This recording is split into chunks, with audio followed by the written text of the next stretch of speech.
Harka fuuni akkam jirtu. Nageenyi badhaadhaa. Kun sagalee kitaabaati. Sagaleen kitaabaa keenya aadaa, duudhaa, seenaa fi barreeffamoota barsiisoo ta'an kan garagaraa qindeessee bareechee yeroo hunda yerootti isin biraan gaha. Hamma xumura qophii keenyaatti nu faana turaan affeerraa keenya. Sagalee kitaabaa. Sagantaa keenya har'aatiin barumsa filosoofii irraa wal barsiifna. Waa'ee to'annaa fi filannoo maal akka ta'e sirriitti ilaalla. Jiruu amma jiraannu kana keessatti hojiin hoogganaa tokko akkan ani afaan guuttadhe maal faatu to'annoo koo jala jiru, kamtummoo filannoo koo an to'achuu danda'u jala jira jedheen akkan of gaafadhu wantoota hunda nama sirriitti qulqulleessee addanuuf baasuu qabudha. Wantoota gaarii fi badaa kan to'annoo koo jala hin jirre osoo hin taane kanan an mataa kootii ofii kootii filachuu danda'u eessaan argadha.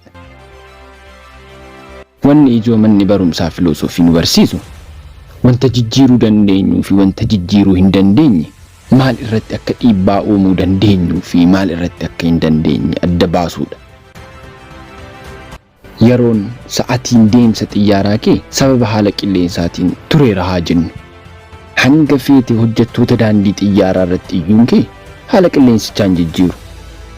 Abdii hanga feete ofitti horaa ooltus dheerachuus gabaabbachuus hin dandeessu. Biyya biraa keessatti dhalachuu hanga feete barbaaddus wanta siif milkaa'uu hin dandeenye tokkodha. Yookiin ammoo nama si hin jaallanne akka si jaallatu gochuu hin dandeessu. Dabalataanis yeroon ati wantoota jijjiiramuu hin dandeenye irratti dabarsaa jirtuu fi dabarsitu yeroo baay'ee qaalii mi'a wantoota ati jijjiiruu dandeessu irratti yeroon dabarsinedha. Hawaasni keenya kadhannaa isaanii nageenyaaf godhan irratti akkas jedhu: yaa Rabbii, wanta jijjiiruu hin dandeenye tasgabbaa'inaan wanta jijjiiruu danda'u immoo gootummaatiin akkan fudhadhuu fi ogummaa adda addummaa lamaan isaanii ittiin hubadhus naaf kenni jedhu. Namoonni suusii yookiin araada keessa jiran miidhaa yeroo ijoollummaa isaanii miidhaman jijjiiruu hin danda'an. Filannoowwan yeroo san filataniif yookiin miidhaa namoota irraan geessisaa turan balleessuu hin danda'an. Garuu filannoowwan kana booda godhan kan fuuldura isaaniitti godhan jijjiiruu ni danda'u. Aangoon isaan qaban yeroo ammaa irrattidha. Akkuma beektoonni jedhan filannoowwan ammaan kana filattan to'achuu ni dandeessu. Seerri kun har'as nuufis hojjechuu danda'a yoo kan itti fayyadamnu ta'e.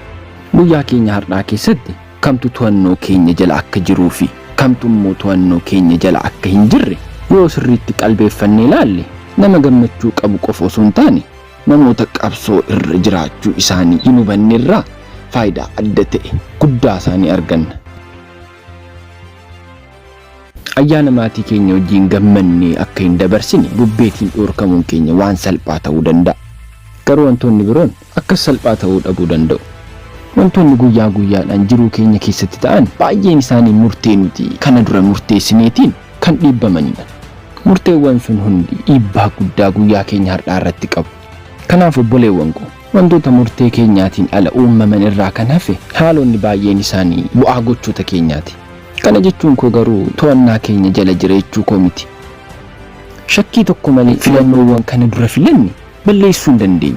Garuu fuuldura keenya borii keenya irratti dhiibbaa guddaa uumuuf murtee keenya har'aa jijjiiruu ni dandeenya.